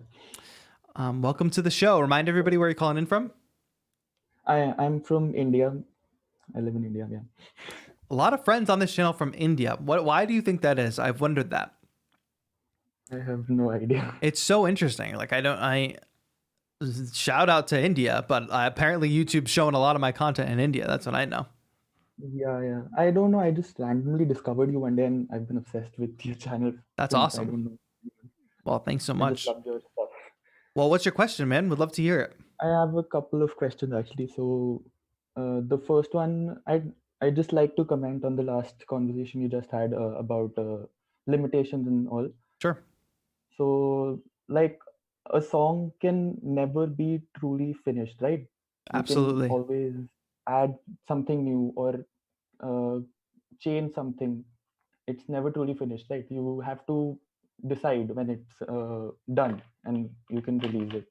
Right. Well, that's important because in the stage that you're working on it, in the stage that you have it existing as a project file that can be changed, it truly is never done. It's done when you actually release it, when you put it out to the world. Doesn't matter if you go put it on, get it burned onto a CD. Doesn't matter if you upload it to SoundCloud. Doesn't matter if you go to Spotify, Apple Music, whatever. But the moment it's out, it's done. But as it exists when it exists as a project file and you can make those tweaks, you're totally right. It will never be done because you can constantly tweak. Once you hit export, done. Yeah. And something about just I'm just curious about some controller. Like I don't know what's the hype with the Rolly keyboard, Rolly The Lumi the thing. No, the blocks, Seaboard block. yeah. I know it has MPE. Sure. That's a great feature, really great feature. But in terms of functionality and control over your DAW, there's not much in that, right? That's Like, correct. It's basic. So Seaboard block, really, its big claim to fame is MPE, but yeah. not every controller has to do everything, I think a lot of people get caught up in like, why would people buy this? Whatever. Like, this is a specific, like, targeted thing. This is really for those of you who want to dive into like the MPE world and maybe want to change. But for me, controllerism, and I am just like a weird case on this because I have a YouTube channel and people send me controllers for free. I got the Seaboard block free. I get like pretty much all the gear that you see for free. I'm very fortunate. But my obsession with controllerism is whatever tool you pick up, you'll create something different based on that tool. If I'm working with the Seaboard block, I am working differently. I'm probably more inclined to use more MPE instruments. It's Bluetooth, so that gives me a little more accessibility, no wires. The way I can bounce off these pads if I'm playing drums, the way I can add vibrato if I'm playing a certain instrument. I'll use it that way. It's only 24 keys, so I'm not going to play the same thing that I would play if I was using a full 61 key keyboard. So working within that limitation gives me a specific workflow, whatever. So that's my thing. Like, not every controller has to be everything. Some controllers give a have a specific use and will influence the way you make things, and it's how you take that influence that will I don't think people need to have like even more than one MIDI controller or two MIDI controllers, but like if you wanted an MPE controller, you should get it. I only have a single one. I use an Alisys keyboard. You've probably seen it in my videos. Yeah, the one with the 4 pads, right? Yeah.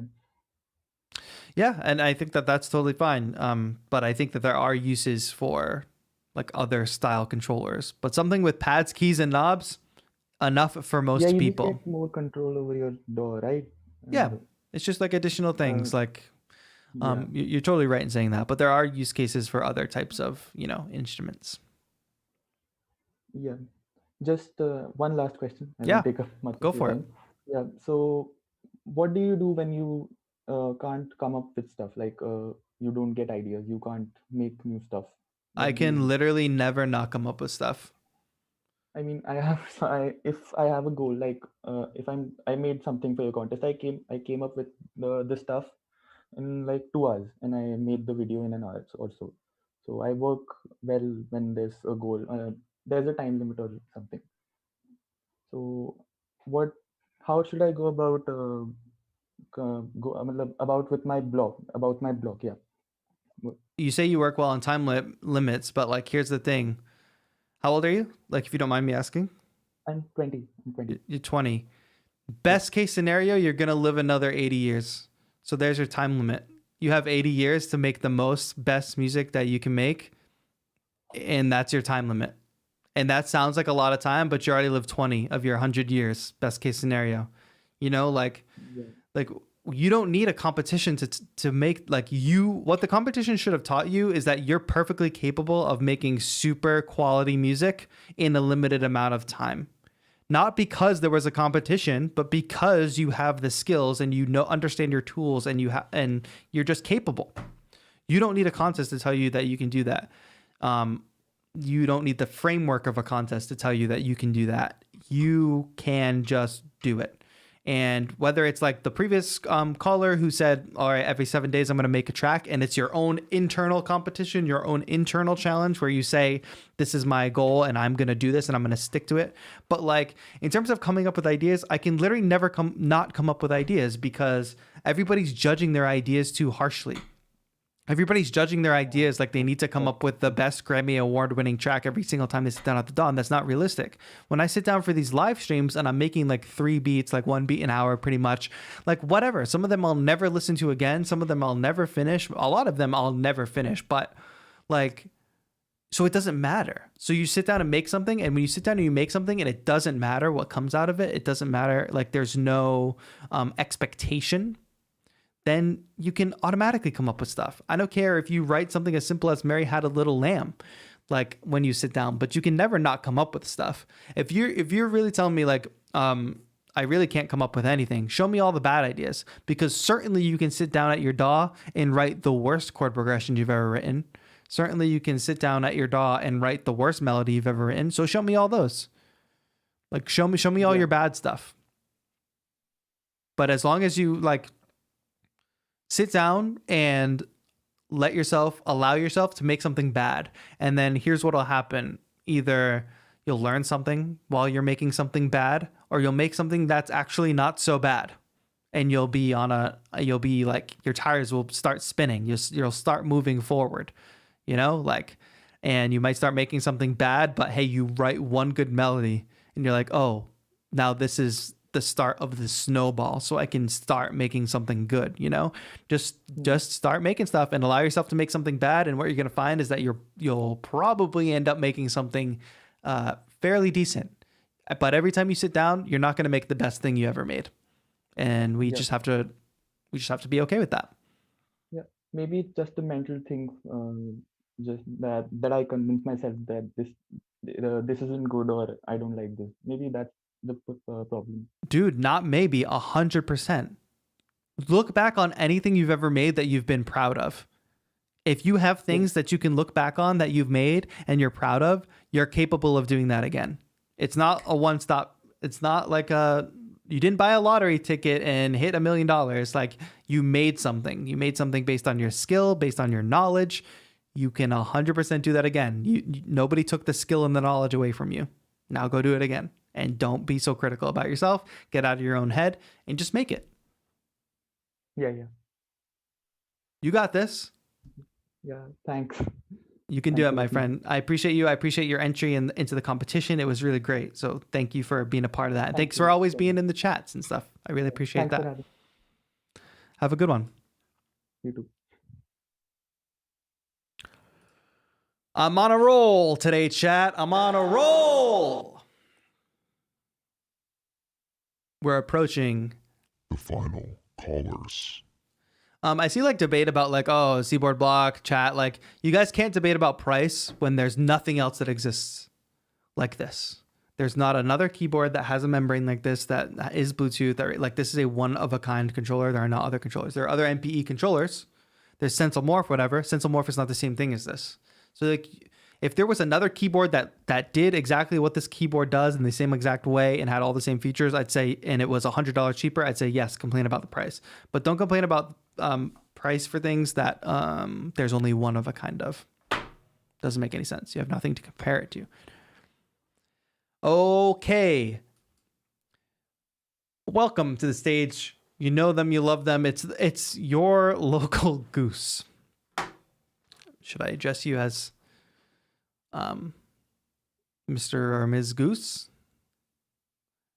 But it doesn't appear your microphone is plugged in, so just make sure on the microphone icon, bottom left of Zoom, you turn it on. Hey, it's on now. Welcome, your local goose. How are you? Hi, I'm all right, thank you. How are you? I'm great. Should I address you as your local goose, your highness, your what should I address you as? Just your local goose there, you goose. You got it. All right, your goose. Where are you calling in from? I'm from London in England. Amazing. Thanks for calling in. All right. What do you got for me today? What do you want to talk about? I've wanted to make music for a long time, and I've just got the Ableton trial. Great. And I've saved up for the Ableton intro and the Alesis V49 keyboard.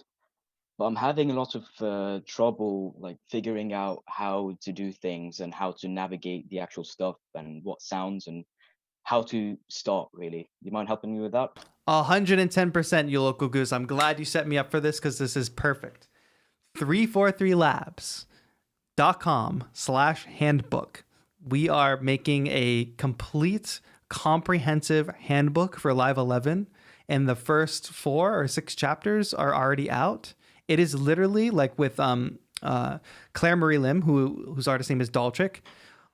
She is the presenter. She's an Ableton certified trainer, and we're putting together this video. At the end of it, it's going to be 60 videos long, full-on video manual. You can literally just sign up to get that. It's completely free, 343labs.com/handbook, and use that as a resource. Now, that being said, like, that's one thing. That'll be a perfect resource for you to reference. Be like, I don't really understand drum programming. And like, you go to that chapter and you just watch that and it'll give you a feel for it. Other ways too, though. There are lots of tutorials out there, and I know it's, I want to hear your experience. Like, are you looking at tutorials? Are you finding anything that's working really well? Like, what are you seeing out there that's maybe not helpful or helpful? I've been looking at these Ableton Live 11 tutorials, which are out there. Well, usually the 10 ones, because 11 is fairly So new, yeah. Yeah, I've been looking at them, and I'm trying to figure out how it all works, but I find it a bit confusing. And yeah, I'm trying to look at tutorials and stuff. But let me it's not really jump in working for out. a second, because what you said, like, oh, mostly live 10 tutorials, that's completely fine. Because the way live works, the main principles of Ableton Live has not changed. So don't worry about even if you're watching somebody do Live 9 or whatever. And I'm going to recommend a video to you. I'm typing right now because I want to make sure it's still up. that was really influential to me in my journey with Ableton Live. And it's old, but it's very good. And I don't know if it's, oh yes, it is still out. Okay. I can recommend to you a video from 11 years ago, and I'm going to put it in the text chat right now. Now, this video was created using Live 8, I think. 11 years ago, this video was created, so it's crazy. I just put the link in the text chat. It's a 12-minute long video. It's by Dennis DeSantis, who works for Ableton. He wrote the book that I love, Making Music, 74 Creative Strategies for Electronic Music Producers. But dude sits down with a keyboard and like an APC-40, makes music in Ableton Live from scratch. But he doesn't just make music in Ableton Live. He really it shows the core principles and the core workflow. He starts off in session view, and then he eventually moves to arrangement view where he's arranging his tracks. Now, if you're not that far into Ableton, like you might say, like, whatever, what is all that? But I rewatched this video that I linked in the chat over and over again when I was first learning live, because even though it's not the kind of music I want to make, that's not the whatever, just seeing the workflow happen really, really, it just like opened my mind, because like Ableton isn't like other DAWs for the most part. It's got the session view. It's just looks a little bit different, you know, so that can be a little bit jarring for people. But understanding that workflow is really important. So I highly recommend you watch that video. Highly recommend you download the handbook from 343labs.com/handbook. It's videos, so I think it's great. I learn a lot better with videos. And yeah, just keep like diving into tutorials. Like what I can say for my streams specifically, not to be like self-promotional, but like even go back and watch some of the previous ones. What I always do in my streams is start with a blank canvas and I start building. So what I highly recommend you to do is, whether it's on my content or other creators' content, watch that stuff, but like pause, rewind, watch it again, and then just recreate that process for yourself. Like, oh, okay, he's making drums first. I'll start with drums. How did he start with drums? So he dragged this into this, whatever, you know, like be super analytical about the content you consume. Don't try to do too much too soon. Like if you're new to live, you got to understand like the main principles first of like the workflow and how it all works before you dive in too deep. You know what I mean? Yeah. All right. Thank you. You got this. No problem. Stick with it. Sure, will do. Thank you very much. Have a good one. That was your local goose, everybody. We got Julia coming to the stage. Julia coming to the stage. The room is closed, people. Stop calling with peace and love. Hi, Julia. Hi. Welcome to the show. Hi. Okay, sorry, I had to stop The stream. YouTube. Yeah. Where are you calling in from? Germany, from Dessau. From Germany. Amazing. Well, thank you so much for calling in. I appreciate it. What do you want to talk about today? Yeah, thank you for having me. Actually, I have an idea, but I'm not sure how to start. It's like I love music, and I'm also a designer. Cool. And I am like from the south of Germany, and we have this tradition of Fastnacht, which is like carnival but different. Nice. And I thought like they are like going to the streets with the drums and trumpets and whatever. And I thought it would be cool to create the first digital music club for carnival or something. That would be crazy. Yeah, that's awesome. Yeah, and I thought probably like you could also do like some body percussion and something. But I'm looking like for a way, how can you like probably put MIDI controllers or something into the costumes or some way. So how to figure that out so that it's wireless, so that you can probably move and also change the sounds while you are in the streets. And I'm not sure how to start probably. That's amazing. Well, the first thing you want to look up is like different Bluetooth controllers or even controllers that work well with mobile devices, because there are a lot of controllers that you can just hook up to a phone or an iPad, and it's simple enough to throw an iPad in a backpack or something and have it connected to some speaker that's also connected to the person or whatever. But so definitely look into that. things that jump to mind are the Artiphon Orba, which is like this small little instrument that people could just very easily carry. It also has a speaker on it. Granted, it's not going to be super loud for something like Carnival or something like this festival, but it does have that capability. It's also Bluetooth. Other things like Rolly blocks are Bluetooth. Things like the Artiphon Instrument 1, which people could wear like a guitar, you know? And like you can literally play drums on this thing, right? It's got pads. You can strum it like a guitar. You can also play it like a keyboard. It does require a wire, but it could connect right to a phone or to an iPad, right? Other things. Anything that's Bluetooth. If you Google Bluetooth MIDI controller, wireless is going to be the best way to go. Also think about groove boxes and synthesizers like that you could easily hook up. I don't know.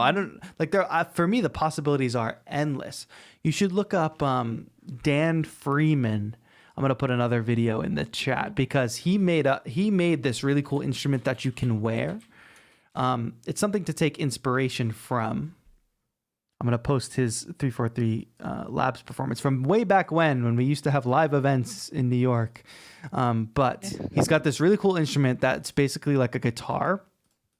And it's made of a push. Like an Ableton push is the body of it. The neck of it is like I forget what it's called, that Korg mixing controller. And the top of it is the Numark Orbit. It's something special. So I imagine an army of people wearing all different types of MIDI instruments and whatever.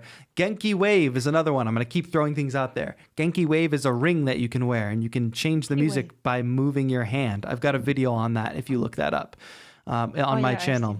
Yeah, so like stuff like that is super possible. I don't know. For me, it made me excited when you said that, when you want to do something crazy and exciting. And I like the idea that you're a designer and you want to come up with some clever, cool design. I'm sure it'll be epic for sure. Yeah. Okay. Well, okay, it's funny to see you talking and I cannot hear you anymore. Is there something like small, like even just lines? I mean, I joined an Arduino workshop once, but this is like quite complicated, but which you can really sew into the costume probably. Interesting. I don't know too much about that. I'm sure you've heard of the Mew Mew gloves that Imogen Heap is always wearing. There's like certain gloves that you can use. Sew into the costume though, it would be tough. You would need something that's sort of like a membrane or sort of like a flat thing. I mean, the smallest, flattest thing I can think of is Stencil Morph. So I can only think of things that you could wear. And then the ring is probably the number one thing as well. I bet you could come up with something cool for sure. I don't know. I don't know off the top of my head things you can sew in though. It'd be like the Arduino stuff, like people that are into that kind of thing. I don't know anything about that world, but I'm sure that that is the rabbit hole you want to dive into for this kind of thing, like programming your own thing, whether it's like wires or like heat sensitive or motion sensitive, things like that. People do a lot with like this like camera stuff, like Xbox, like the Xbox camera that I forget what it's called. People do stuff with that. So it's a motion. So nothing's attached to you. It's just like your motion or whatever. I don't know. This is a rabbit hole I don't know much about, but I hope I could have at least inspired a couple of ideas. Yeah, well, you did. And one last question. Sure. Probably, sorry, No problem. I feel like I'm blocking everything. How is it with the power supply? I mean, the wireless is quite nice, but when you have this kind of, I don't know, you're walking through the street, it's sometimes going like crazy hours, and yes, I think it wouldn't last that long. So how to manage that probably? A lot of things, a lot of the devices I use can actually be powered by USB. And I think that could be crucial for you. So like this, I'm holding it. I know you can see you're listening on a different platform, but watching the stream still, this is like a little power brick. And I'm sure there's probably one smaller than this, but imagine that like every creator has one of these. And when their device gets low on battery, it's just plugged right into this. And this is attached somehow. It's in somebody's pocket or whatever, or it's just constantly attached to this. Every creator has like a couple of these. They're ready to go. I don't know. That's where my mind drops to. Like portable power is super easy. I mean, it's right up my alley because I love the things that are portable. I love the things that are wireless. And I'm constantly searching ways. Like even my Microfique, my synth that's like over there, that can be USB powered too. Like it's crazy. So look up like things that can be USB powered that are also like Bluetooth. You know, that's what you want. That's actually great. Yeah. Yeah. Okay, well, thank you. And yeah, Yeah, keep us good updated. work. Would love to hear what you end up coming up with. So like, please keep us updated, too. call into a future show, all that good stuff. Thank you so much. Thank you as well. Have a good Bye. one. The last call. With peace and love, all future calls will be thrown in the bin. This is our last call of the day on Up Anthony. We got this. Watch out with latency using Bluetooth. None of the Bluetooth controllers I have any latency. Have any perceivable latency, I'll say. I don't think like that's actually an issue for most Bluetooth controllers. And Up Anthony, you had your chance. I'm bringing you in, Jay. So glad you can make it for the end of the show. I got on a few good rants, Jay. I think you'll enjoy rewinding back. But we also have a stream tonight, folks. Don't forget. And Up Anthony, I'm going to give you 5 more seconds before I move on and we close out the show. Trinity Serena says, "Hi, Tatro. Absolutely love your content. Inspired me to start making my own." Fantastic. I'm so glad to hear that. Hello. Hello. You made it into the show. The final call. Hi. Happy to be on the call with you. It's an honor. I enjoy watching your show. It's really awesome, and Thank you. I think you're doing a lot for musicians, especially people who are, trying to, improve their art, improve the craft. It's just great, especially your gear reviews and all that stuff. Really good stuff. I really appreciate the kind words, man. Thanks so much. What do you want to talk about today? Yeah, so just for me, I just wanted to ask you about. I'm sure you get this question a lot. It's about motivation. So, um, it's like I've been, composing for years now, and I keep, it's like this love-hate relationship. So, there are periods of a lot of productivity, and I'm composing, and I'm able to finish tracks, and then after that, I get frustrated because I put a lot of effort into the tracks, and then how do you it feels like a drop in the ocean, like your music, there's nobody listening to it, and there's no way to get it out there because marketing is really hard, and then you just lose motivation, and then after a while, just because you like doing it, you come back to it, and and then there's a burst of productivity, and then you get a lot of tracks. So I have a SoundCloud page with a lot of music, and it just keeps going into this kind of a cycle of producing tracks and then giving up and producing tracks. Yeah. You just feel it's kind of pointless after a while. So I mean, the question is kind of how do you deal how do you deal with something like that, or is there like no answer to that? You just do it because you love making music even if nobody's listening. Do you have any thoughts on that? Well, I think that the last thing that you just said is kind of like this fairy tale answer that like a lot of people tend to give. And I think there's some truth to it, right? Top of the funnel. You make music because you love making music. For me, same thing. I love music because I love making music for whatever reason. I was born and I was drawn to instruments, and I was drawn to just being creative that way as an outlet. It's the thing that I found that I was willing to dive deep on and willing to put in the work to do, to get better at, to whatever. We all have that thing, whether it's music, whether it's basketball, whether it's sketching, whatever it is. So we grab onto that thing. That's the top of the funnel. If I didn't have a YouTube channel, if I didn't put music out to the world at all, if nobody ever heard of me, I would still be making music. So if that's true for you, reset and realize that. Now, that being said, it's really important to me that people hear my music, that I have an impact, that people see what I do, that there's some type of not just affirmation, but there's some connection with people. I think art is Sure. my art specifically, my music is made, and my content too, like it's all tied together in this one thing, is Right. tied to people consuming it and having a positive impact on people. So that's really important for me too. Right. So your feelings of not connecting with people and not impacting people and feeling negative feelings about that lack of impact are valid for sure.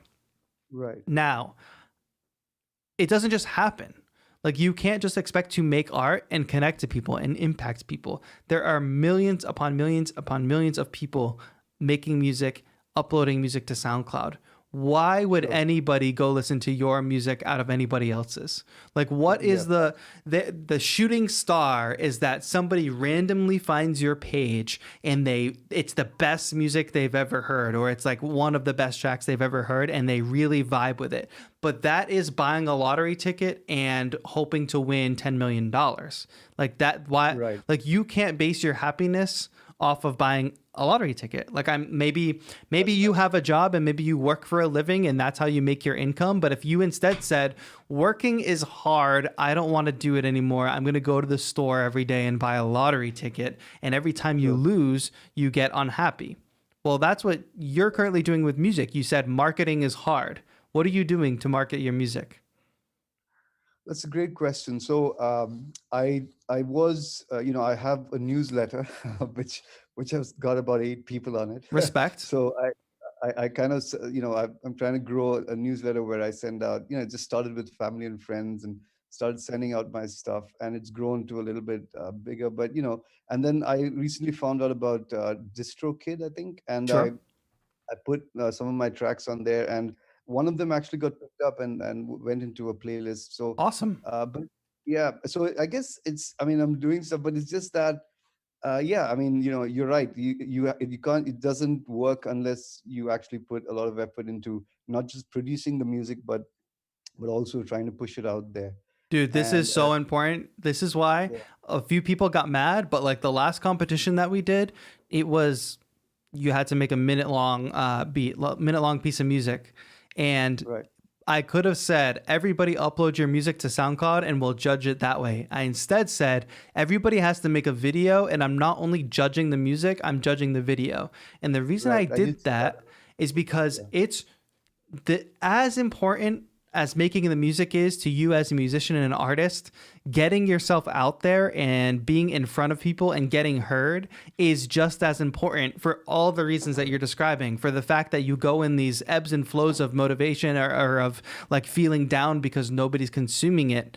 Well, the reason is because you're not employing any of the main tactics that people use to get heard. Like you said, newsletter. First of all, I have big respect for the newsletter, because that small group of targeted people are like going to be like your diehards. You're going to connect with them directly. You're not beholden to any algorithm. You can connect with them directly. I think that's cool. Keep doing that. DistroKid, that's buying a lottery ticket. I mean, distributing your music is great. Your music should be on all platforms. That's the first step, because if anybody's going to hear it, it's got to be where their ears are. But the playlist thing is like just a lottery. That's a lottery. Like, that's like, oh great, it got picked up. Like, so now even if somebody finds your music through that, best case scenario is they listen to your track and put it in a playlist and maybe listen to it 5 more times. Like, is that the impact you're going for? You want something bigger, right? So absolutely. You gotta just make content. Like, that's why, like, follow the model. Look at what successful musicians are doing. Successful people that connect with people are doing. They're making videos, they're posting pictures, they're documenting their process, they're connecting with a community. Like, these are not steps to be skipped. And you know what? It seems hard. It is hard, but like anything worth doing is hard. And you want to be an artist, you want to be a creative, you want to be a musician. Like, yeah, that's harder than me going down the street and dropping off job applications at some place that they just need bodies to like do whatever. Like, of course I could go do that. That would be a lot easier, but I would be a lot less happy. So right now I'm doing something that's a lot harder with peace and love. Not saying like anybody's job is easy. That's not what I mean. I'm saying going and getting a job that you apply for that way is slightly easier than hopefully building up a community and putting out content, whatever. But like now I'm doing something that's harder, but also makes me happy. Sure. You enjoy what you're doing, and also you're helping out a lot of people. So it's like it works. It's rewarding. Both ways. It works both ways. Yeah. And then that's important to me too. Like that's not everybody's mission, and that's totally fine.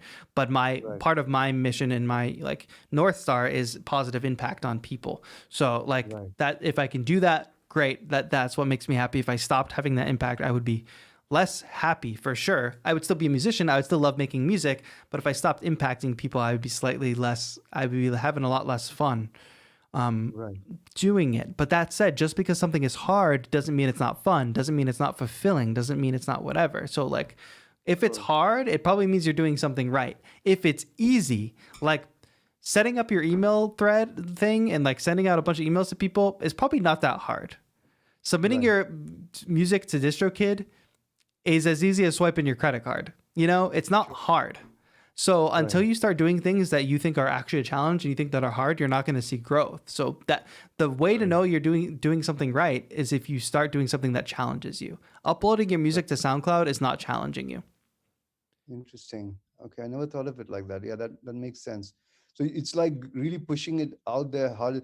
And then just one last question. So there are also times when you look at your own stuff, and I don't know if this happens to other people, but you look at your own stuff and it just sucks. It just sounds so bad, and you're like, oh my gosh, did I really think that I wanted to be a musician and that I wanted to push this stuff out there? So um, is that like a common thing where you listen to your track once and it sounds great, and then you later listen to it again and then it doesn't sound as good as you thought it was, and then that kind of again you start second guessing whether this is something that you should be doing in the first place. Well, here's the thing, like every single day, if you're continuing to work at your skill and build your skills, every single day that you do that, you're a better creator, a better musician than you were the previous day. So like Right. you should 1 month from now look at your work a month ago and not say, wow, that's so bad. What you should instead say is that I can do so much better now. I've grown so much. I said Right, this yeah. in another stream. I think it might have been the members only stream, but I said, go to my channel, sort the videos by date and look at the oldest videos. The music is absolutely, like I've had this channel for 5 years. The music is nothing compared to what it is now. The video quality is cringe. The way I talk is different in these videos. But like, if I looked back on that after year one and said, wow, should I really be doing this? Look at all this. It's garbage. I wouldn't be here. I wouldn't be doing this right now. And that applies to your music too. Like, that's why like not stopping is important. Like keep moving, like you're making progress, but when you're in it, when you're in the trenches, it's hard to see that progress. But go under and go do it for a month, 2 months, 3 months, and then tell me after 3 months that your work is not better than it was when you started. And that's not a bad thing because that's going to continue to happen. At the same time, like Makes a lot of sense. Yeah. I want to make sure I'm really clear on the marketing thing. Like, I'm not telling you go make an Instagram and start spamming people to listen to your music. I'm telling you make an Instagram and start sharing parts of your life, start sharing parts of your musical life, your process. What gear do you like? What DAW do you like? What are your thoughts on Live 11? What are your thoughts on XYZ? Start sharing that and become a personality. Because when I talked before about like best case scenario on SoundCloud is maybe somebody finds your music and maybe they like it. Well, if they like you and they follow you for what you do, your personality, your music, then the people go to the SoundCloud, then the people show up. Then it's not a lottery ticket anymore. You've put in the work, you know? Right. That makes a lot of sense. That's amazing. I mean, thank you so much. It's just the answer as well as just being able to talk about it really helps, and appreciate the time and all the stuff that you're doing for the community. Thank you so much. I appreciate you, man. Keep us posted, stay connected so we can all keep up and support, you know? Have a good one. Great. Thank you so much, David. Thank you. Bye. Bye-bye. All right, that's it for the calls today. Friends, that was a great call to end on for sure.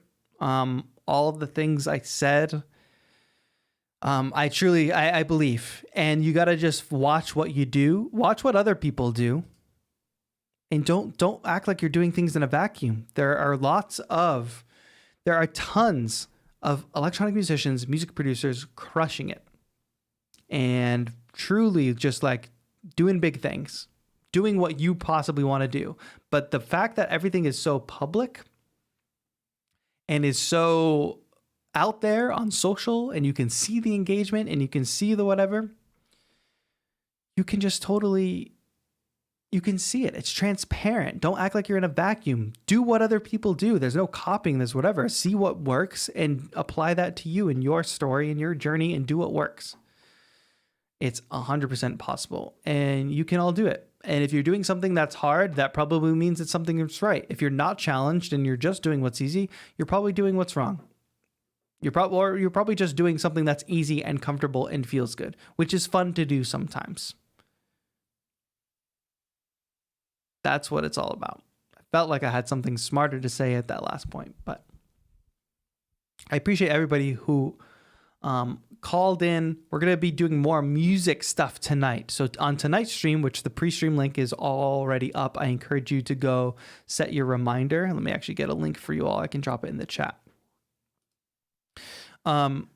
Join tonight. Going to be going over all the music. I mean, in February, opening up the projects, diving in, answering questions, et cetera, et cetera. So click that link, click set reminder, and you should get a reminder when it goes live and all that stuff. And yeah, we're brought to you by 343 Labs, which is an electronic music school based in New York, Berlin, and online. So there's all kinds of classes that you can take: synthesis and sound design, Ableton. Like, especially if you want to learn more about Ableton, you want to take a formalized class, you should check that out. The link is in the description. Streaming every single day if you want to get a feel for what the instructors are like on youtube.com/343labs. Tune into 343 TV. It's basically like free classes with the actual instructors, but then you could be like, I like this instructor. Let me go take a class with them. So something to think about. And yeah, so we're here every Tuesday, either taking calls or talking to somebody from the creative community, trying to answer questions that apply to all of us. And trust me, like everybody who called in, I've had similar thoughts, similar experiences. I know a lot of people can relate to a lot of the callers today. And I think that's good. That's what it's all about, bringing the community together, et cetera, et cetera. Elam, you can keep spamming that question. Doesn't mean I'm going to answer it. If we're talking about something completely different, don't expect your question to get answered. But hey, this was a great stream. I really loved all the calls. Thank you for everybody who did call in. Y'all are great. We will have Safia says, I'd pay to watch this. Well, that's good to know, Safia, because we have a join button at the bottom. If you do want to support the channel and get some perks for yourself, feel free to go ahead and just hit the join button, see what the perks are. You can join at the VIP tier, and you also get a free sample pack, which is really exciting. And then you get access to members only live streams, etc. Let's play some music for us out. Thank you all. We'll be live again tonight, 7 p.m. PST. That's about 7 hours from now. I put the link in the chat. I'll put it one more time so you all can hit the membership's not available where you're at. Well, that's okay. Then you know what, Safia, the most amazing thing is that you show up to all the streams, and you have been, and you're interacting, and you're great, and you're like contributing in chat, and that's really appreciative, contributing to the conversation. Thank you all so much. I can't wait for tonight's stream. It's going to be a really fun one. I think you're all going to really enjoy it. Tune in tomorrow on 343 TV. Justin Beck, Liz Beck is doing a good tutorial on 343 Labs tomorrow, so make sure you stay tuned for that. But also stay tuned for tonight's stream on this channel, youtube.com/TAETRO, right here. Add me on socials. The handles are in the description. That's going to be it. Thank you all so much for watching. This has been TAETRO. Have a good one.